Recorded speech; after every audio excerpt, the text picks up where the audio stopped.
कहानी मस्त-मस्त वाली रोमांटिक है, तो आई होप कि पिछले ड्रामा की तरह आप लोग इस ड्रामा पर भी बहुत ही प्यार जताने वाले हो। चलिए इस कहानी की शुरुआत करते हैं। ड्रामा के स्टार्टिंग में हम लोग रोज को देखते हैं। वो इस कहानी की हीरोइन है, वो फाइनली 3 साल बाद अपने एडॉप्टिव ब्रदर से मिलने वाली है। रोज 3 साल पहले घर छोड़ कर के चली गई थी और यान जो कि उसे एडॉप्ट किया था कुछ साल पहले, वो 3 साल बाद रोज को ढूँढते हुए उसके शहर पहुँच जाता है। रोज उसे उसके फेवरेट फ्लावर बुके गिफ्ट करती है। यान उसे कहता है कि तुम्हें नहीं लगता कि तुम्हें मुझे एक्सप्लेन करना चाहिए कि तुम बिना बाय बोले, बिना कुछ बताए 3 साल पहले घर छोड़ कर के क्यों ही चली गई थी? अब वो तो खुद ही घबराई हुई थी और फिर उसे याद आता है कि किस तरीके से यान ने जब वो छोटी थी तो उसने उसे अडॉप्ट किया था और वो उसके लिए लाइफ में काफ़ी इम्पोर्टेंस रखता है। वो रोज़ को अपने साथ चलने के लिए बोलता है। रोज़ यहाँ पर यान के कैरेक्टर को बहुत ही अच्छे तरीके से जानती थी। वो इस तरीके से अपनी फैमिली के बदमाश लोगों से निपटने के लिए बहुत लोगों का मर्डर किया था। हालाँकि वो बहुत ही रूथलेस था, लेकिन उसने कभी रोज़ को हार्ट नहीं पहुँचाया और रोज़ के बुरे सिचुएशन की वजह से उसने उसे अडॉप्ट कर लिया था। रोज़ अपनी फैमिली से अलग हो चुकी थी। यहाँ पर वो रोज़ का ख़्याल करते हुए कहता है कि तुम इन 3 सालों में किस तरीके से रहे और तुम थी कहाँ? तुम गई क्यों थी छोड़ कर के?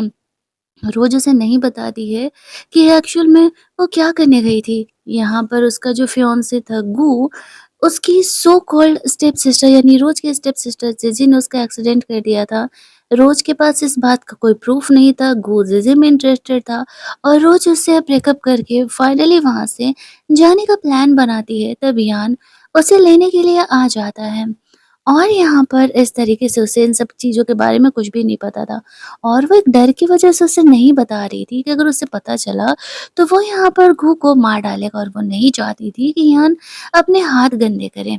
वो दोनों उसके घर के लिए पहुँचते हैं जहाँ पर कि यान बहुत ही गुस्सा था।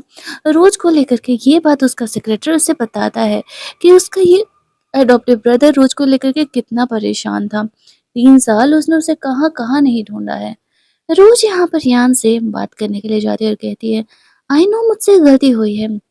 बस इतना कहना था कि यान यहाँ पर पिघल जाता है। उसका गुस्सा तो मानो बिल्कुल ठंडा ही पड़ जाता है। वो उसे अपने घर के अंदर लेकर के जाती है जहाँ पर कि इस तरीके से उसके सो कॉल्ड फियांसे गू के स्लीपर्स थे, एक्स्ट्रा स्लीपर मिल के, तो यान उन्हें निकाल कर के फेंक देता है। वो स्लीपर तो वो कभी नहीं पहनने वाला था, तो रोज़ उसे अपने स्लीपर देती है, लड़कियों वाले जो कि बिल्कुल न्यू थे और यान उन्हें पहन लेता है। वो उसे कहता है कि तुम मुझे बताओगी कि आखिरकार तुम गई कहाँ थी? एक्चुअल में 3 साल पहले रोज़ अपनी असली फैमिली को ढूँढने के लिए गई थी। बचपन में वो अपनी असली फैमिली से अलग हो गई थी। और आज वो उन्हें ढूँढने के लिए गई होती है। वो यही बात तो रोज़ यहाँ पे यान को ये कहती है कि मैं अपनी असली फैमिली को ढूँढने के लिए गई होती हूँ। यान ये सुन कर के शॉक्ड हो जाता है। रोज़ से वो कहता है तो क्या तुम्हारी फैमिली ने तुम्हारे साथ अच्छा बिहेव नहीं किया? रोज़ उसे कहती है इस बात को हम जाने देते हैं। यान कहता है कोई बात नहीं, मैं तुम्हारी फैमिली हूँ ना, मैं हमेशा ही तुम्हारा ख़्याल रखने के लिए तैयार हूँ और मैंने कहा था ना कि मैं हमेशा ही तुम्हें प्रोटेक्ट करूँगा और अब जब तुम मुझे मिली हो तो मैं तुम्हें खुद से कभी दूर नहीं जाने दूँगा। ये बोल कर के वो रोज़ को हग कर लेता है। रोज़ को हमेशा ही यान के पास बहुत ही प्रोटेक्टिव फ़ील होता है, जैसे कि यान के होते हुए उसे किसी चीज़ की कोई फ़िक्र करने के लिए उससे फ़िक्र ही नहीं है। इसके बाद यान फ्रेशन अप होने के लिए चले जाता है। रोज़ यहाँ पर खाने का तैयारी कर रही थी, तभी उसे कू का कॉल आता है। उसे याद आता है कि कुछ टाइम पहले उसकी स्टेप सिस्टर जीजी ने इससे किसी उसका एक्सीडेंट किसी से करवा दिया था, लेकिन उसके पास इस बात का प्रूफ़ नहीं था। कोई ये बात मानने के लिए तैयार नहीं था और उसका फियांसे तो खुद ही जीजी को पसंद करता था। मजबूरी में वो उससे एंगेज हो रहा था। तो वो जीजी का ये सपोर्ट करता है और इस बात को रफ़ा-दफ़ा करने के लिए बोलता है। जहाँ पर कि इस बात से रोज़ गुस्सा आ जाते हैं और वो एंगेजमेंट तोड़ने का बात करके आ गई थी यहाँ पर। उसका कॉल कट करने के बाद वो उठ कर के जा ही रही थी कि वो यान से टकराती है। यान अभी-अभी इस तरीके से नहा कर के आया हुआ था और वो उसके मस्त-मस्त एब्स को ताड़ने लगती है। यान उससे पूछता है क्या? वो रोज़ कहती है सॉरी मैं जानबूझ कर के नहीं देखना चाह रही थी। तभी वहाँ पर घू एक बंदे को लेकर के आ जाता है और रोज़ को दरवाज़ा खोलने के लिए कहता है। क्योंकि उसने ब्रेकअप करके आया था इसलिए रोज़ दरवाज़ा नहीं खोल रही थी। वो यान को छुपने के लिए कहती है। यान उसे कहता है तुम्हें लगता है कि मैं छुपने वाला हूँ? अब यहाँ पर जो गू है वो ज़बरदस्ती गेट खोल करके अंदर आ जाता है। रोज़ को यहाँ पर किसी और लड़के के साथ देख कर के वो गुस्सा करने लगता है कि क्या रोज़ का अफ़ेयर इस इंसान के साथ चल रहा है जो कि यहाँ पर वो इस तरीके से उससे ब्रेकअप करके आई हुई है। अब उसे यान की आइडेंटिटी के बारे में नहीं पता था कि यान एक्चुअल में कितना ज़्यादा रिच है और ऊपर से वो रोज़ का एडॉप्टिव ब्रदर है। यान तुरंत ही गो की पिटाई करने लगता है, लेकिन रोज़ नहीं चाहती थी कि एक्चुअल में यान जो है यहाँ पर वापस से कोई क्राइम करे। दैट्स व्हाई वो उसे रोकने के लिए कहती है, जाने दो इसे। और वो गू को वहाँ से जाने के लिए कहती है कि कट लो वरना ये तुम्हें सच में मार डालेगा। वो तो वहाँ से फरार हो लेता है, कहता है कि वो रोज़ से बाद में मिलने आएगा। बाहर जाता है तो उसका सेक्रेटरी यहाँ पर आता है। उससे यहाँ पर गो कहता है पता लगाओ रोज़ फ़िलहाल किस लड़के के साथ है। उसे उस लड़के के बारे में सारा इन्फॉर्मेशन चाहिए। उसका सेक्रेटरी ओके बोल देता है, लेकिन उसे मज़ा ज़रूर आ रहा था गो को ऐसे पिटाई लगते हुए देख कर के, क्योंकि वो भी जानता था कि वो रोज़ के साथ गलत कर रहा है। रोज़ उसकी लीगल होने वाली वाइफ़ और वो उसे छोड़ कर के उसी के स्टेप सिस्टर के साथ अफ़ेयर चला रहा है। दैट्स व्हाई दूसरी तरफ यान यहाँ पर हॉल में बैठ कर के सोच रहा होता है कि क्या रोज़ अब भी गू को प्रोटेक्ट करने का कोशिश कर रही है। रोज़ जब इस बारे में बात करता है तो रोज़ उससे कहती है कि नहीं, मैं तुम्हें प्रोटेक्ट करने का कोशिश कर रही हूँ। मैं नहीं चाहती कि तुम और लोगों का जान लो। अपनी बुरी फैमिली से निपटने के लिए तुमने ऑलरेडी बहुत सारे लोगों को मार डाला है। अब यहाँ पर यान कहता है, ओह! तो तुम्हें मेरी फ़िक्र हो रही थी। क्या गो तुम्हारे साथ अच्छा बिहेव नहीं करता है? रोज़ उसे कहती है कि हाँ, तुम कह सकते हो और वैसे भी मैंने उससे ब्रेकअप कर लिया। क्योंकि वो मुझे छोड़ मेरी ही एडॉप्टिव सिस्टर में कुछ ज़्यादा इंटरेस्टेड था इसीलिए। यान ये बात सुन कर के कहीं न कहीं कुछ ज़्यादा ही खुश होने लगता है और रोज़ उसकी इस गुस्से का मतलब नहीं समझ पाता। खाना-वाना खाने के बाद यान रोज़ को एक बड़े से विला में लेकर के जाता है, जो कि बहुत ही खूबसूरत है। रोज़ से वो कहता है, तुमने कहा था ना कि तुम्हें ये एरिया पसंद है, दैट्स व्हाई मैंने ये बड़ा-सा विला तुम्हारे लिए खरीद लिया है। ये सुनकर के रोज़ खुश हो जाती है और कहती है, इतने साल पहले बोला हुआ बात तुम्हें याद था? यान कहता है, मुझे तुम्हारा सारा कहा हुआ बात याद है। ये विला तुम्हारा है। रोज़ पूरा घर घूम रही थी और उसे ये घर बहुत ज़्यादा ही पसंद आता है। वो सोच रही थी कि यान उसे इतना पैम्पर कर रहा है, इसके साथ रहना उसे कितना अच्छा फ़ील कराता है और गू तो हमेशा उसके साथ बुरा बिहेव करते रहता था। दूसरी तरफ गू जीजी से मिलने के लिए हॉस्पिटल जाता है, जिसको कि कैंसर का बीमारी था और वो रोज़ से मिलने के लिए इसलिए जा रहा था क्योंकि उसे एक स्पेशल डॉक्टर की ज़रूरत थी, जिसे कि रोज़ जानती थी और वो उसे यहाँ पर जीजी के ट्रीटमेंट के लिए बुलाना चाह रही थी। जीजी यहाँ पे ड्रामा कर रही होती है कि इस तरीके से रोज़ को बुरा लग रहा है, गो मुझ में इंटरेस्टेड है फलाना-ढिमकाना करके। अब यहाँ पे जो उसकी मॉम थी, इस अडॉप्टेड डॉटर को ज़्यादा भाव देती है। वो उससे कॉल करके डाँट लगाती है कि अगर उसने जीजी के ट्रीटमेंट के लिए उस डॉक्टर को नहीं बुलाया, तो वो उसके कार्ड्स को बैंक कार्ड्स को बंद करा देगी। रोज़ उसे कहती है, तुम्हें क्या लगता है मैं तुम्हारे वो चंद भीख चंद कुछ पैसों पर पॉकेट मनी पर अपना ज़िंदगी काट रही हूँ क्या? मुझे तुम्हारे एहसान की कोई ज़रूरत नहीं है। फ़ोन रखो, मैं किसी हालत में ज़िज़ी के ट्रीटमेंट के लिए उस डॉक्टर को नहीं बुलाने वाली हूँ। तुम अपनी बेटी को छोड़ कर के अपनी ही मेड की बेटी के इतना ख़्याल रखती हो, जिसकी वज़ह से कि मैं 20 सालों से घर से दूर रही और तुम आ रही हो मुझसे हेल्प लेने के लिए, ये तो कभी नहीं होने वाला। ऐसा कह के वो फ़ोन कट कर देती है और यहाँ पर यान रोज़ से पूछने आता है कि किसका फ़ोन था, क्या हुआ? क्या वो परेशान है? रोज़ यहाँ पर अपनी फ़ैमिली के बारे में फ़िलहाल उसे नहीं बताती है। रोज़ की मॉम जाकर के कह रही होती है कि मैंने यहाँ पर रोज़ के कार्ड को ब्लॉक कर दिया है। वो आज नहीं तो कल वापस आएगी वरना वो बाहर सर्वाइव कैसे करेगी? इन लोगों को तो यही लग रहा होता है कि रोज़ तो उन्हीं के पैसों पर जी रही है। सब पीठ पीछे यहाँ पे रोज़ की बुराई कर रहे होते कि ये इतनी बुरी कैसे निकल गई? हाँ, हाँ, वो तो शुरुआत से ही बुरी थी ना, तुम लोगों ने तो कुछ भी किया ही नहीं है। दूसरी तरफ गू की बड़ी सिस्टर उसे कह रही होती है कि देख भाई, डैड ने साफ तौर पे कहा है हमें हमारे माइनिंग के बिज़नेस को बहुत आगे बढ़ाना है और उसके लिए यान नाम का एक बंदा इस शहर में आया है जो कि शहर का सबसे रिचेस्ट इंसान है। तुम्हारा काम है या तो तुम उस इंसान के फ्रेंड की बर्थडे पार्टी है, वहाँ पर वो आने वाला है। वहाँ जाकर के या तो तुम उससे कंपनी के कॉन्ट्रैक्ट के बारे में बात करो या तो फिर तुम किसी हालत में रोज़ से शादी करो क्योंकि मुझे ऐसा लगता है कि रोज़ उससे कनेक्टेड है। तो दोनों में से कोई एक काम तुम करो ताकि हमारी कंपनी का जो ये माइनिंग का बिज़नेस है वो आगे बढ़ सके। लेकिन वो कहता है वो जीजी को पसंद करता है और वो रोज़ से शादी नहीं करना चाहता। वो कहती है मुझे फ़र्क नहीं पड़ता तुम शादी किससे करना चाह रहे हो। लेकिन बस डैड के कहने पर तुम्हें वो इस तरीके से जो है उस कॉन्ट्रैक्ट को पूरा करना ही पड़ेगा। दूसरी तरफ हम लोग रोज़ को देखते हैं जो कि कॉफ़ी कैफ़े में बैठी हुई थी और यहाँ पर उससे मिलने के लिए उसकी फ्रेंड आती है। उससे बताती है कि ना जाने मुझे आजकल क्या हो गया है। वो रोज़ के सारे सिम्पटम को सुनती है और उसे कहती है कि मुझे लगता है कि शायद तुम्हें यान से प्यार हो गया। तो ही तुम्हें उसके बारे में ऐसे डिफरेंट फ़ील होता है। रोज़ उसे कहती है ऐसा कैसे हो सकता है? उसने तो मुझे अडॉप्ट किया था। उसने मुझे बचपन से लेकर के आज तक बड़ा होते देखा है। उसकी फ्रेंड उसे समझाती है क्या फ़र्क पड़ता है? तुम मुझसे प्यार करती हो इस बात को एक्सेप्ट कर लो। लेकिन रोज़ उस बात को मानने के लिए तैयार नहीं थी। तभी यान यहाँ पर बाहर उस कैफ़े के रोज़ के आने का इंतज़ार कर रहा होता है। और वो इस तरीके से रोज़ की फैमिली के बारे में पता लगवाया था तो उससे पता चला था कि वो लोग उसे कितना बुली करते थे।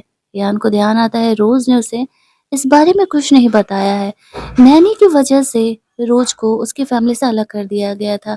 उसने अपनी बेटी को उसके घर में पलने-बढ़ने के लिए छोड़ दिया था और वो इतने सालों से यही समझ रहे थे कि जीजी ही उनकी असली डॉटर है। अब यान उनसे रिवेंज लेना चाह रहा था। दूसरी तरफ हम लोग यहाँ पर उस डॉक्टर को देखते हैं जिसे कि रोज़ को बुलाने के लिए उसकी फैमिली बोल रही थी। वो एक्चुअल में रोज़ और रियान का फ्रेंड ही था। जब उसे बुलाया जाता है तो वो उनसे मिलने के लिए जाती है और वो अपने उस डॉक्टर फ्रेंड से भी मिल कर के बहुत ही खुश थी। वो लोग रोज़ को एक पार्टी में लेकर के जा रहे थे। वो पार्टी एक्चुअल में काफ़ी बड़ी थी और रोज़ काफ़ी दिनों से बाहर नहीं गई हुई थी, इसी वज़ह से वो लोग उसे अपने साथ लेकर के जा रहे थे। और जहाँ यान हो भला रोज़ को कोई क्या ही परेशान कर सकता है। साथ ही में अब तो उसका वो डॉक्टर फ्रेंड भी था जिसको कि यान ने उसका ख़्याल रखने के लिए बोला था। वो रोज़ से उसका फ़ोन लेकर के गू के नंबर को ब्लॉक कर देता है और कहता है कि अब वो दोबारा उससे कभी बात नहीं करेगी। रोज़ उसे प्रॉमिस कर देती है कि ठीक है, वो उससे कभी बात नहीं करेगी। फिर वो लोग उस पार्टी के लिए पहुँचते हैं। इस पार्टी में ये लोग ये मस्त वाली धमाकेदार वाली एंट्री लेते हैं। यान बिज़नेस क्लाइंट से बात करने के लिए चले जाता है और डॉक्टर फ्रेंड वॉशरूम चले जाता है। रोज़ कुछ खाने के लिए जाती है तभी वहाँ पर उसकी फ्रेंड आती है। वो दोनों आपस में बातें कर रहे होते हैं तभी वो लड़की आती है जिसके भाई का बर्थडे आज था। वो रोज़ को पसंद नहीं करती थी और उसका मज़ाक उड़ाते हुए कहती है कि यहाँ पर तुम क्या कर रही हो? तुम बिना इन्विटेशन के कैसे आ सकती हो? रोज़ उसे कहती है तुम्हें लगता है कि इतनी बड़ी पार्टी है और मैं बिना इन्विटेशन के आ जाऊँगी? वो कहती है तुम तो खुद ही इतनी गरीब हो, तुम्हें इन्विटेशन हमारी फैमिली से जाए, ये तो हो ही नहीं सकता है। किसके साथ आए हो तुम निकलो यहाँ से। रोज़ हँसते हुए कहती है कि बहन अगर मैं निकल गई ना तो फिर तुम्हारे और तुम्हारे भाई को बहुत पंगे हो जाएँगे। लेकिन उसका सिस्टर इन बातों को मानने के लिए तैयार ही नहीं थी। तभी वहाँ पर गू अपने एक फ्रेंड के साथ आता है और वो रोज़ को कहता है कि वो क्या ड्रामा कर रही है। अगर वो उससे माफ़ी माँगेगी और उस लड़के का पीछा छोड़ देगी तो फिर वो रोज़ को माफ़ करके उससे शादी करने के लिए तैयार है। रोज़ हँसते हुए कहती है कि अभी 4 दिन पहले मैंने तुम्हें कहा था कि मैं तुम्हें डंप कर रही हूँ, मैं तुमसे अपना एंगेजमेंट तोड़ रही हूँ और तुम्हें सीधी-सी बात समझ में नहीं आती। वो लोग रोज़ को बुली कर रहे होते हैं तभी वो डॉक्टर फ्रेंड यहाँ पर आ जाता है रोज़ को हेल्प करने के लिए। डॉक्टर फ्रेंड को देखते ही गू तो पहचान जाता है कि ये वही डॉक्टर है जिसे कि ये लोग ढूंढ रहे हैं, लेकिन वो रोज को इतना क्यों प्रोटेक्ट कर रहा है। उसे ऐसा लगने लगता है कि रोज का अफेयर कहीं उस डॉक्टर फ्रेंड के साथ तो नहीं चल रहा है। उसका डॉक्टर फ्रेंड रोज को वहां से लेकर के जाता है। दूसरी तरफ यहाँ उस लड़की के बड़े भाई से डीलिंग कर रहा होता है। तभी उसे पता चलता है कि एक्चुअल में रोज को इसकी बहन इस तरीके से बुली कर रही है तो वो गुस्सा होकर के नीचे पार्टी से जाने लगता है। उस लड़के को भी पता चलता है तो वो अपनी बहन को सजा देने के लिए 1 महीने के लिए घर में ही बंद करने का ऑर्डर दे देता है। उसने इतना बड़ा ऑर्डर उससे लॉस करवाया है। अभियान जल्दी नहीं मानने वाला है बिज़नेस डील के लिए और अगर वो मान जाता तो उसकी तो लॉटरी ही लग जाती। यान, उस डॉक्टर फ्रेंड और रोज तीनों साथ में वहाँ से निकल रहे होते हैं। गू ये देखता है तो वो सोचने लगता है कि रोज आखिरकार कर क्या रही है? वो इतने-इतने अमीर लड़कों के साथ कैसे कनेक्शन रख सकती है? क्या उसका कुछ गलत रिलेशन है उनके साथ या फिर वो एक बड़ी फैमिली से बिलॉन्ग करती है? ये बात गू को ही नहीं पता, उसके मन में बहुत से सवाल थे। जब वो लोग वहाँ से लौट रहे होते हैं तो यान नोटिस करते हैं कि रोज ने उस पार्टी में कुछ भी नहीं खाया। वो अपने डॉक्टर फ्रेंड से पूछता है रोज को किसी ने बुली तो नहीं किया ना? वो कहता है कि नहीं। मेरे रहते हुए रोज़ को कोई बुली नहीं कर सकता। फिर वो लोग सब खाना खाने के लिए जाते हैं। वो डॉक्टर फ्रेंड यान को समझाता है, अब तुम भी। उसका डॉक्टर फ्रेंड उसे समझा रहा होता है कि अब तुम 33 ईयर ओल्ड हो गए हो, तुम्हें भी किसी से शादी-वादी कर लेना चाहिए। लेकिन यान ये दिखा रहा था कि वो इंटरेस्टेड नहीं है। रोज़ के दिमाग में ये बात घर कर जाता है कि हाँ, यान भी तब किसी से शादी करेगा ना, घर जा कर के वो इसी बारे में सोच रही होती है। कि इस तरीके से वो कैसे यान को अपनी फीलिंग को कंट्रोल करे, क्योंकि वो उसका अडॉप्टिव ब्रदर है, वो चाह कर के वो उसे बात बता नहीं सकती थी। तो यही बात सोच कर के खुद में रो रही होती है। यान उसे रात में मिल्क देने के लिए आता है। वो रोज़ को परेशान देख कर के पूछता है क्या हुआ, लेकिन वो उसे इस बारे में नहीं बताती है। तो फिर वो उसे आराम करने के लिए बोल कर के अपने कमरे में चले जाता है। दूसरे सीन में हम लोग जीजी को देखते हैं, जो कि अपने फैमिली मेंबर को कह रही थी कि मैं समझ सकती हूँ कि रोज़ मुझे पसंद नहीं करती है, इसी वजह से वो डॉक्टर का इंतज़ाम नहीं कर रही है। लेकिन वो अपनी बाकी बची हुई ज़िंदगी यहाँ हॉस्पिटल में नहीं बिताना चाहती है। वो बाहर जा कर के उगते सूरज को देखना चाहती है। रेहान कहता है ठीक है, वो उसके लिए एक बड़े से विला का इंतज़ाम करता है और वो उसी विला को खरीदने के लिए जाता है, जो कि रोज़ का है, लेकिन उसे पता नहीं था ये विला रोज़ का है। जब वो उसे ढूँढने के लिए जाता है कि कौन इस विला का ओनर है, तो कार में वहाँ से रोज़ आ रही होती है और वो ये देख कर के शॉक्ड हो जाता है कि रोज़ यहाँ पर क्या कर रही है? वो उसका इंसल्ट करने लगता है कि ज़रूर ही वो यहाँ पर किसी बिज़नेसमैन के साथ सो करके इस विला में रहने के लिए अपना औकात बनाई होगी, वरना वो उनके बिना तो गरीब है। ऐसे बड़े विला को वो भला कैसे ही अफ़ोर्ड कर सकती है? गो तो गो, रोज़ का खुद का अपना भाई भी रोज़ की ऐसे ही बुराई कर रहा था। अंदर कैमरे से यान इन चीज़ों को देख रहा था और वो देखना चाहता था कि रोज़ इस प्रॉब्लम को किस तरीके से सॉर्ट आउट करती है। उसने जो उसे पाल-पोस करके बड़ा किया है, क्या वो उस बात पर पूरा उतरती है या नहीं? रोज़ कार से बाहर निकलती है और कहती है कि मुझे पता है कि तुम इस विला को जीजी के लिए खरीदना चाह रहे हो, लेकिन अफ़सोस मैं जीजी से नफ़रत करती हूँ और किसी हालत में मैं तुम्हें ये विला नहीं लेने दूँगी। वो लोग पूछते हैं क्यों? तुम इतना एटीट्यूड में ये बात कह रही हो जैसे कि विला तुम्हारा ही है। रोज़ इस बात को सुन कर के सिर्फ़ स्माइल करने लगती है। वो लोग यहाँ पर रोज़ को बुली करने का कोशिश करते हैं तो रोज़ उसे थप्पड़ मारती है और वहाँ से घर के लिए निकल जाती है। यान ये देख कर के काफ़ी सैटिस्फाइड फ़ील कर रहा होता है। फाइनली उसने जो रोज़ को सिखाया था वो पूरा हो रहा है। दूसरी तरफ रोज़ जब घर में अंदर जाती है तो यहाँ पर देखती है कि उस लड़की का भाई रोज़ से मिलने के लिए आया है। वो उससे गिफ्ट देते हुए कहता है कि एक्चुअल में मैं चाहता हूँ कि तुम यहाँ पर यान से मेरे बारे में बात करो। उसे ये नहीं पता था कि उसकी बहन की जिस लड़की से लड़ाई हुई है वो रोज़ है। वो बस इतना जानता था कि यान जो है उसका भाई है। रोज़ उसके सामने उसे कॉल करती है और बताती है तो वो कहता है वो कंपनी एक्चुअल में मेरे साथ टाई अप करने के लायक नहीं है, क्योंकि उसकी बहन ने तुम्हें बुली किया था और मैं कभी उसके साथ टाई अप नहीं करने वाला। कॉल पर उसके वॉइस को सुन कर के यहाँ पर उसे पता चलता है कि एक्चुअल में रोज़ वही लड़की है जिससे कि उसकी बहन की लड़ाई हुई थी। वो समझ जाता है, अब तो कोई चांस नहीं है इनके साथ टाई अप करने का और चुपचाप वहाँ से चले जाता है। उसके जाते उसकी फ्रेंड यहाँ पर आती है, उसे पता चलता है कि वो विला रोज़ का है तो वो बहुत ही खुश हो जाती है और कहती है तुम्हारा भाई लगता है सच में कुछ ज़्यादा ही अमीर है। तभी वहाँ पर यान भी आ जाता है। रोज़ की फ्रेंड पहली बार यहाँ पर यान से मिल रही थी। वो देखते ही समझ जाती है कि इसका भाई अडॉप्टेड ब्रदर इतना ज़्यादा हैंडसम है, इसी वजह से रोज़ यहाँ पर उससे इतनी अट्रैक्टेड है। वो भी उससे फर्स्ट टाइम मिलता है और रोज़ का ख़्याल रखने के लिए बोलता है। थोड़ी देर बाद उसकी फ्रेंड वहाँ से चली जाती है, तो वो ये गिफ्ट देख कर के पूछने लगता है कि गिफ्ट तुम्हें किसने दिया? और गिफ्ट में डायमंड रिंग था।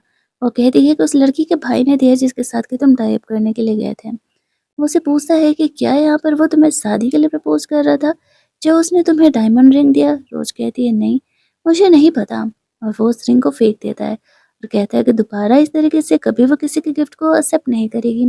रोज़ कहती है अरे मुझे नहीं पता था कि इसमें डायमंड रिंग है और वो तुम्हारे से बिज़नेस डीलिंग करने के बारे में बात करने के लिए आया हुआ था। दैट्स व्हाई उसने मुझे गिफ्ट दिया था और कोई ऐसी-वैसी बात नहीं है। यहाँ पे रोज़ को लेकर के जेलस होने लगता है कि इस तरीके से वो दूसरों से भी कनेक्टेड हो रही है। फिर वो लोग खाना खाने के लिए जाते हैं। रोज़ को हॉटपॉट खाने का मन था। उसे उसके दोस्त के साथ प्लान बना हुआ था, लेकिन ईयान के साथ लंच करने के चक्कर में वो प्लान पोस्टपोन करना पड़ता है। वो लोग डिनर वगैरह करके घर लौट रहे होते हैं। लिफ्ट में जब वो लोग जाते हैं तो बहुत सारे लोग आ जाते हैं। ईयान और रोज़ दोनों बहुत ही करीब थे। ईयान रोज़ को इस तरीके से कवर अप करके रखा हुआ था कि कोई भी लड़का उसे टच ना करे और फिर वो इस तरीके से वहाँ से वो निकल जाते हैं। जब यान और रोज भी लिफ्ट से बाहर निकलते हैं तो सामने गू था। गू रोज को यान के साथ देख करके वापस से गुस्सा करने लगता है और कहता है कि तुम अब भी उस लड़के के साथ अपना अफेयर ही चला रही हो। रोज को वहां से लेकर के जाने का कोशिश करता है तो यान उसके पिटाई लगा देता है और कहता है कि लगता है कि तुम ऐसे हार नहीं मानने वाले हो। फिर वो रोज को वहां से लेकर के जाता है और जो था जो गू वो यान के बारे में अब तक पता ही लगाते रह जाता है। रोज अपने ऑफिस में थी तो उसकी फ्रेंड उससे मिलने के लिए आती है।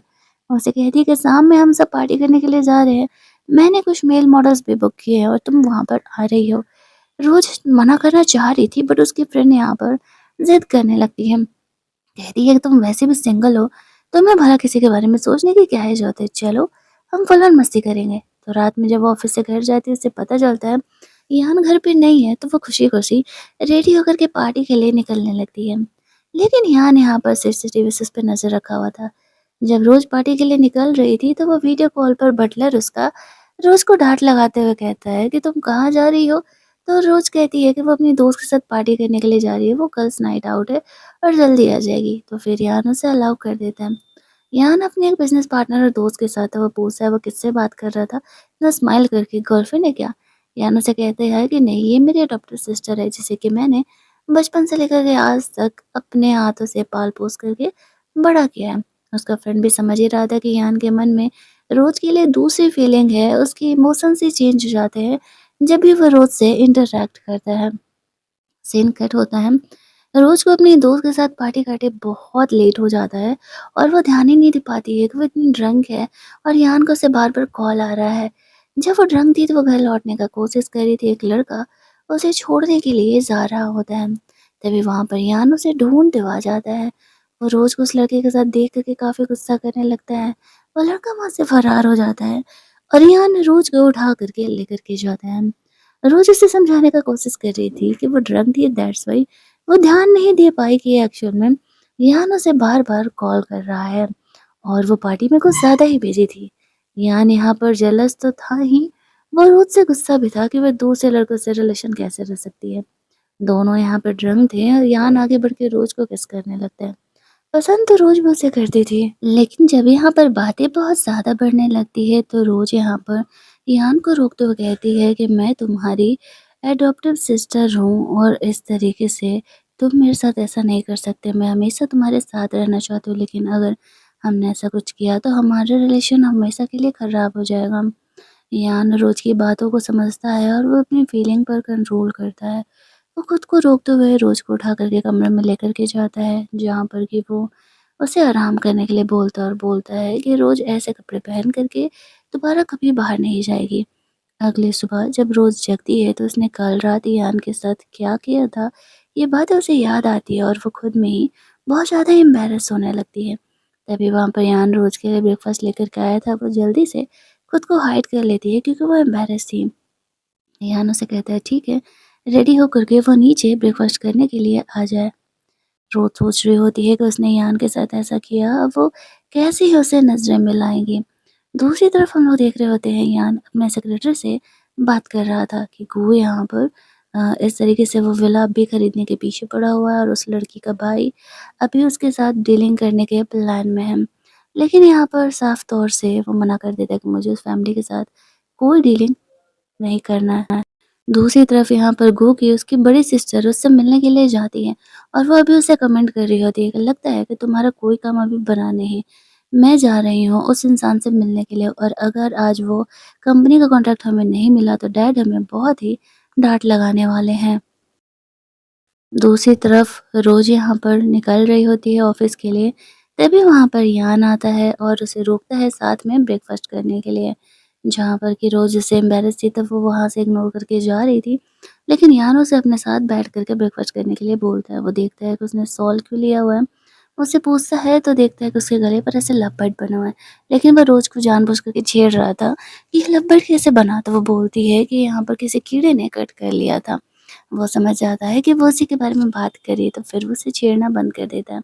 रोज की जाती है वो डॉक्टर फिरनियान से मिलने के लिए आता है और कहता है कि गो हमें बहुत ही अच्छा खासा प्राइस दे रहा है जीजी को ट्रीट करने के लिए।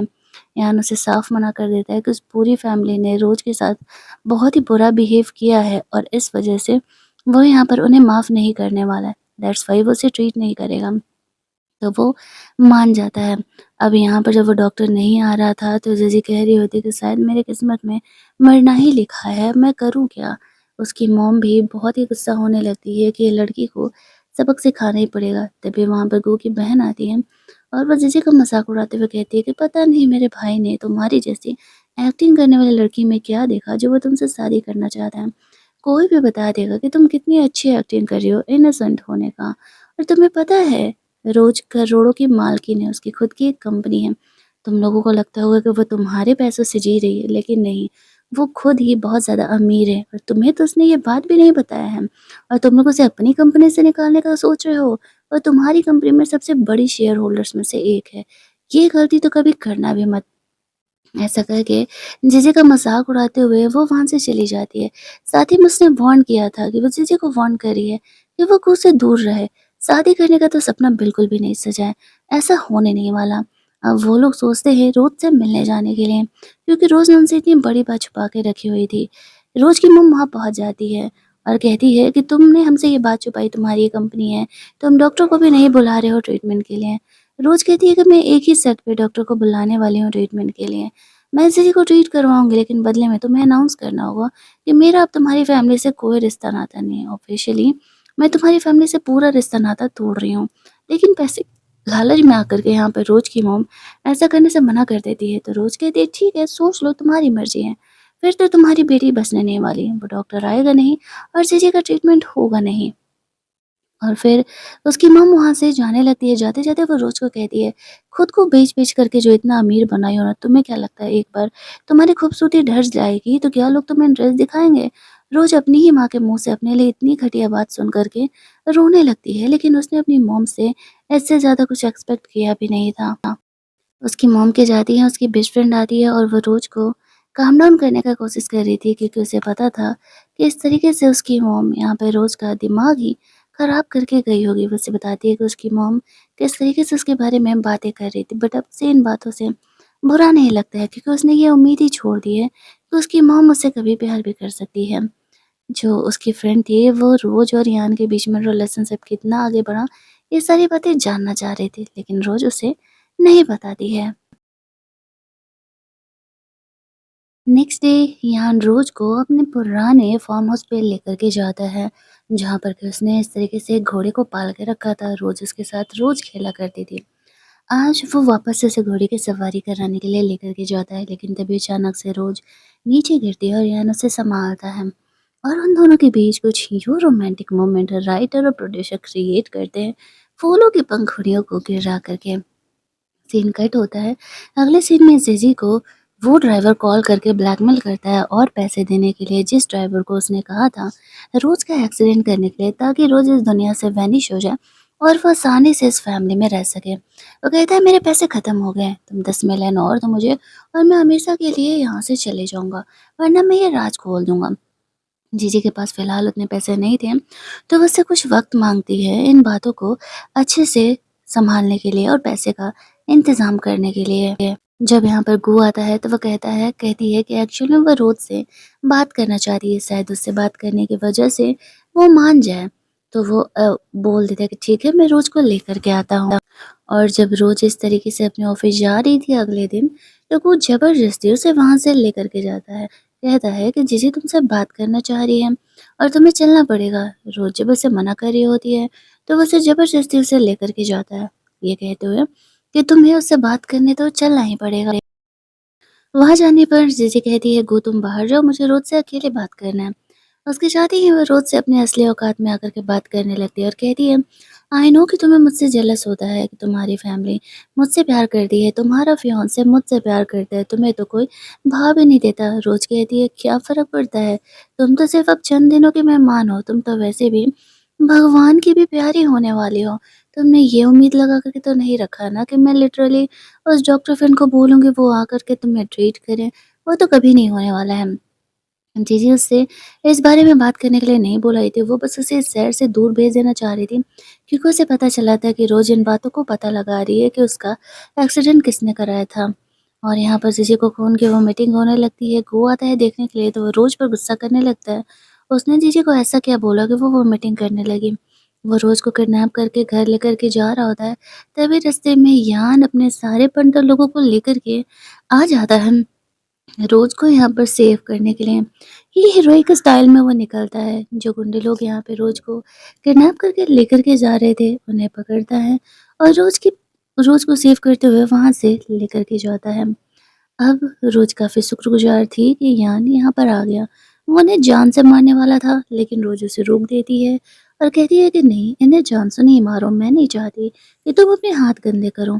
वो रोज़ को घर लेकर के जाता है, उसके पैर पर चोट लगा था, तो वो उसका फर्स्ट एड करता है। वो यान पर गुस्सा कर रहा होता है कि जब गो उसे लेकर के गया तो उसने उसे क्यों नहीं बताया। और इधर गो को पता चलता है कि वो दोनों गार्ड्स गायब हो चुके हैं, कॉन्टैक्ट लॉस्ट हो चुका है, तो वो समझ जाता है रोज़ को किसी ने सेव कर लिया। वो रोज़ को कॉल करता है तो रोज़ उसे कहती है, मुझे परेशान मत करो, मैं जिस इंसान से प्यार करती हूँ बहुत ज़्यादा वाला, फ़िलहाल उस इंसान के साथ हूँ और मैं नहीं चाहती कि तुम मुझे परेशान करो। बेहतर होगा तुम जीजी के साथ ही रहो और भूल जाओ कि मैं किसी डॉक्टर को बुलाने वाली हूँ तुम्हारे ट्रीटमेंट के लिए। यान यहाँ पर रोज़ के लिए पानी लेने के लिए गया था और जब वो यहाँ पर आता है तो रोज़ को वो बात बोलते हुए सुन कर के मन ही मन स्माइल करने लगता है। अब गू को और ज़्यादा चुल मच जाता है ये जानने के लिए कि आखिरकार रोज़ है किसके साथ। उसे अब तक यान की असली आइडेंटिटी के बारे में नहीं पता था। वो अपने सेक्रेटरी को वार्न करता है कि अगर 3 दिनों के अंदर वो पता नहीं लगा पाया तो वो खुद ही अपना जॉब छोड़ कर के चला जाए। दूसरी तरफ रोज़ यहाँ पर एम्बैरेस फ़ील कर रही थी क्योंकि उसे पता था यार ने इन बातों को सुन लिया, लेकिन फ़िलहाल वो उससे कुछ नहीं पूछता है। जब वो थोड़ी देर बाद नहा करके अपने हेयर ड्राई कर रही होती है, तब वो वहाँ पर आता है और वो रोज़ का हेयर ड्राई करने में हेल्प करने लगता है। रोज़ थोड़ा-सा शाय फ़ील कर रही थी। वो यान से कहती है कि वो कर लेगी। यान उसे कहता है, क्या तुम मुझे बताओगी कि तुम्हारा फ़ेवरेट पर्सन कौन है, जिसके बारे में तुम फ़ोन पर गू से कह रही थी? लेकिन रोज़ उसे कहती है कि नहीं, मैं नहीं बताना चाहती। यान कहीं न कहीं समझ रहा था कि रोज़ उसी के बारे में बात कर रही है और रोज़ यहाँ पर ये बता कर के कि वो यान को पसंद करती है। उसके साथ के इस रिश्ते को खराब नहीं करना चाहती थी। इसी वजह से वो यहाँ पर यान को नहीं बताती है और कहती है कि आई एम सॉरी, मैं नहीं बता सकती। यान फिर वहाँ से निकल कर के अपने कमरे में चले जाता है और रोज़ को आराम करने के लिए बोलता है। इधर उसके सेक्रेटरी से यान बात कर रहा होता है कि बहुत हो गया, अब इस गू को सबक तो सिखाना ही पड़ेगा। उसने रोज़ को हाथ लगाने का ज़रूरत जो किया है। अगले दिन रोज़ यहाँ पर जीजी के बारे में उसे कुछ डाउट होता है, उसने उसे क्यों बुलाया होगा, इन चीज़ों को पता लगाने के लिए जाती है तो देखती है कि उसकी मॉम यहाँ पर जीजी से बात करने के लिए गई है और वो जीजी को बोल रही है कि आखिरकार तुम्हारे अकाउंट से इतने सारे पैसे क्यों ट्रांसफ़र हुए हैं। तो जीजी अपनी मॉम को झूठ बोल देती है कि मेरा एक फ्रेंड था जिसको कि बेबी हुआ था और उसे पैसे की सख्त ज़रूरत थी, दैट्स व्हाई उसने उसे पैसे दिया था। लेकिन रोज़ जानती थी कि जीजी झूठ बोल रही है। वीडियो कॉल पर यान था, वो रोज़ को देख के पूछ रहा होता है कि वो ये क्या कर रही है, तो उसका सेक्रेटरी बताता है, रोज़ यहाँ पर जीजी की बातों को सुनने का कोशिश करिए। फिर वो यान के सेक्रेटरी को बोलती है, अच्छा सुनो, तुम जीजी के अकाउंट के बारे में ज़रा पता लगा के मुझे बताओ, उसने ये पैसे किसे दिए हैं? तो वो ओके बोल देता है और पता लगाने लगता है।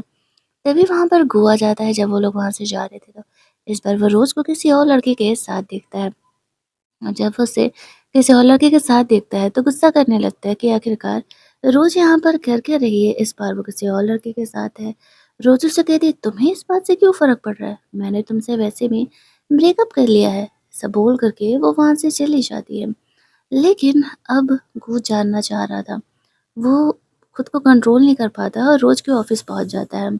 वो उसे कहता है कि तुम इतने बड़े विला में कैसे रह सकती हो? आखिरकार फ़िलहाल तुम्हारा अफ़ेयर किस इंसान के साथ चल रहा है, मुझे बताओ। रोज़ उसे कहती है, अच्छा और ये तुम किस हक़ से पूछ रहे हो? मैंने तो तुमसे सारे रिश्ते-नाते तोड़ लिए हैं।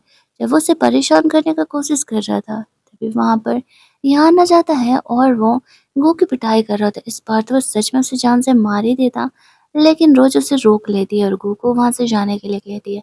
वो कहती है, मैंने कहा था ना, मेरे पीछे मत आना, ये बंदा तुम्हें जान से मार देगा। उसके जाते ही यान रोज़ पर गुस्सा करने लगता है। रोज़ उसे कहती है, मैंने तुमसे कहा था ना कि मुझे तुम्हारी फ़िक्र है कि तुम्हारे हाथ दोबारा गंदे ना हो। इसी वज़ह से मैं नहीं चाहती कि तुम और लोगों का मर्डर करो। खुद की फ़ैमिली को सँभालने के लिए तुमने ऑलरेडी ये बहुत बार क्राइम कर चुका है। यान उसे अपने लैब पर बैठाता है और कहता है कि सच में तुम्हें मेरी फ़िक्र हो रही थी। रोज़ कहती है ऑब्वियसली तुम्हारी नहीं तो किससे होगी। मैं को पसंद नहीं करती, उसके साथ जो हो मुझे इस बात से कोई फ़र्क नहीं पड़ता। यहाँ पे रोज़ के साथ रोमांस करने का कोशिश करता है, उसके करीब जाता है लेकिन रोज़ उसे रोक देती है और कह रही है कि हमारे बीच ऐसा कुछ नहीं हो सकता। कल को तुम्हें भी तुम्हारी पसंद की लड़की मिलेगी जिससे कि तुम शादी करोगे। मुझे मेरा पसंद का इंसान मिलेगा जिससे कि मैं शादी करूँगी तो हम दोनों को एक डिस्टेंस मेंटेन करके रखना चाहिए ताकि हमारे पार्टनर्स को कोई गलतफ़हमी ना हो। इधर हम लोग देखते हैं कि गो जीजी के पास गया हुआ था, वो अब भी कह रही होती है कि मुझे बाहर जाना है, अभी इस हॉस्पिटल में नहीं रहना है, तो गो से कहता है मैंने पता लगा लिया है कि उस विला का ओनर कौन है, मुझे बस 1 हफ्ते का टाइम दे दो, मैं तुम्हें वहाँ लेकर के जाने वाला हूँ। जीजी मान जाती है, दूसरी तरफ गो अपने पंटर लोगों को लेकर के वापस से उस विला के पास पहुँच जाता है। अब यहाँ पर रोज़ इस तरीके से लियान और उसके सेक्रेटरी के साथ थी, जब वो बाहर निकलती तो उसकी मॉम भी यहाँ पर आई हुई थी। रोज़ अपनी मॉम को बताती है कि एक्चुअल में ये विला उसका है और वो इस विला को किसी भी हालत में उन्हें सेल नहीं करने वाली है। उसकी मॉम उसे कहती है कि वो ऐसे क्यों कर रही है, वो भी तो हमारे ही घर की बेटी है। यान बाहर निकलता है और उन्हें पता चलता है कि एक तो यान वही रिचेस्ट इंसान है जिसे कि वो ढूंढ रहे थे अपने बिजनेस के कॉपरेशन के लिए, और दूसरा यान वो बंदा है जिसको कि रोज को जिसने कि अडॉप्ट किया था। इट मीन्स कि रोज़ का वो एडॉप्टेड ब्रदर हुआ, तो वो लोग उससे रिक्वेस्ट करने लगते हैं कि देखो अपने भाई को बोलो कि हमें विला दे दे, जीजी वैसे भी ज़्यादा दिनों के लिए ज़िंदा नहीं रहने वाली है। रोज़ कहती है मैंने तुम्हारी फैमिली से अपना रिश्ता नाता पूरे तरीके से तोड़ लिया है, तो फिर मुझे क्या ही फ़र्क पड़ता है जीजी ज़िंदा रहे या मरे। ऐसे करके वो थोड़ी बहुत उनकी पिटाई लगाती है ताकि उसका गुस्सा थोड़ा-सा शांत हो सके, और फिर इस तरीके से वो यान के साथ घर में अंदर चली यान जाती है। का लिमिट अब क्रॉस हो चुका था। वो अपने सेक्रेटरी को ऑर्डर देता है गू की पिटाई लगाने का और उसे गायब कर देने का। गू जब अपने घर लौट रहा था तो यान के बंदे लोग उसे किडनैप कर लेते हैं और उसकी अच्छी खासी खातिरदारी करते हैं ताकि दोबारा वो यहाँ पे रोज को परेशान ना करे, और रोज को तो इस बारे में कुछ भी पता ही नहीं था। अगले दिन वो जीजी के अकाउंट के बारे में पता लगाने के लिए पर्सनली जा रही होती है। यान उससे कहता है मेरे रहते हुए तुम्हें ये सब कुछ करना पड़ेगा, तुम अपने भाई को इतना कमजोर समझ करके रखी हो क्या। डोंट वरी, तुम्हारी ये छोटी सी प्रॉब्लम तो मैं चुटकी बजा करके सॉल्व कर दूंगा। तुम मेरे साथ वैकेशन पर चलो, तुम्हें ये काम करने की कोई ज़रूरत नहीं है। फिर रोज यान की बात मान जाती है क्योंकि उसे पता था उसका ये अडॉप्टिव ब्रदर उसे कभी किसी मुसीबत में नहीं डालेगा। यहाँ पर रोज को प्यार जता रहा होता है लेकिन वो अपनी फीलिंग उसके सामने जाहिर नहीं करती। अगले दिन रोज का भाई दौड़ते हॉस्पिटल जाता है और अपनी फैमिली मेंबर को बताता है कि वो लोग बैंक करप्ट हो चुके हैं। सारे कॉन्ट्रैक्ट वालों ने हमसे कॉन्ट्रैक्ट तोड़ लिया है, गु का कुछ आता पता नहीं है वो किधर है। उन्हें समझ नहीं आता है वो लोग क्या करे। उन्हें लास्ट में रोज दिखाई देती है और वो लोग सोच रहे होते हैं कि रोज से वो लोग रिक्वेस्ट करेंगे, शायद वो उनका हेल्प कर दे। वो सारे ही रोज से बात करने जाने का डिसाइड करते हैं। यहाँ पर इस तरीके से जीजी को भी हॉस्पिटल से निकाल दिया जाता है क्योंकि अब उसकी फैमिली बैंकरप्ट हो चुकी थी और हॉस्पिटल के पैसे देने के लिए उनके पास पैसे नहीं थे। तो वो लोग तुरंत ही रोज़ के पास पहुँच जाते हैं। रोज़ से वो लोग रिक्वेस्ट कर रहे होते हैं कि देखो हम तुम्हारे फैमिली मेंबर हैं, फैमिली मेंबर में लड़ाई झगड़े होते रहते हैं, तुम हमारा हेल्प कर दो, हम बैंक करप्ट होने वाले हैं। रोज़ को तो पता था कि ये सब कुछ यहाँ ने करवाया है और वो उनसे रिवेंज भी लेना चाहती थी। बेवजह का उन लोगों ने उसके साथ इतना बुरा बिहेव किया था, तो वो उसे माफ़ कैसे ही करने वाली थी। लेकिन यहाँ पर लास्ट लास्ट में जो रोज़ है वो जीजी का असलियत सबके सामने ला देती है। वो वॉइस रिकॉर्डिंग सुना देती है कि वो उस ड्राइवर से बात कर रही है जिसको कि उसने अरेंज किया था रोज़ के एक्सीडेंट के लिए। अब उसकी फैमिली के सामने जब ये बात आता है तो उसकी फैमिली यहाँ पर जीजी से रिश्ते नाते तोड़ लेती है, ये कहते हुए कि हमें नहीं पता था कि तुम सच में रोज़ को जान से मारना चाहती हो, और फिर रोज़ उन्हें उनके हाल पर छोड़ करके यान के साथ चली जाती है। अब रोज़ की फैमिली के पास कोई नहीं था, वो लोग गरीब हो चुके थे। जीजी रास्ते पे आ गई थी, गू का कोई पता नहीं था। अंदर जाने के बाद रोज़ यान के उसी दोस्त के साथ पार्टी कर रही होती है, जिसे देख कर के उसका दोस्त समझ जाता है कि यान ही वो लड़की है जिसे कि यान प्यार करता है। रात में जब रोज़ ड्रंक थी तो यान उससे बात करने के लिए जाता है। रोज़ अब खुद को कंट्रोल नहीं करने वाली थी और वो यान को कन्फेस कर देती है कि वो उससे प्यार करती है। प्यार तो यान भी करता था, लेकिन उसने रोज़ को कभी ये बात बताया नहीं था क्योंकि उसे डर था कि उसका रिलेशन पूरी तरीके से ख़राब हो जाएगा। जब रोज़ ये जानती है कि यान भी उसे प्यार करता है, तो वो बहुत ही खुश हो जाती है और यहाँ से दोनों एक रियल रिलेशनशिप में आ जाते हैं। यान की फैमिली को कोई प्रॉब्लम नहीं था कि वो और रोज़ दोनों रिलेशनशिप में हैं और हमारा ये ड्रामा यहीं पर एंड कर दिया जाता है। तो अगर आपको ये रोमांटिक लव स्टोरी अच्छी लगी होगी, तो वीडियो को लाइक और शेयर करना मत भूलना। चैनल को सब्सक्राइब कर लेना ताकि नए वीडियोज़ के नोटिफ़िकेशन आपको मिलते रहें। चलिए, जल्दी से मिलते हैं हम लोग एक और नई कहानी के हिंदी वर्ज़न में। Keep listening.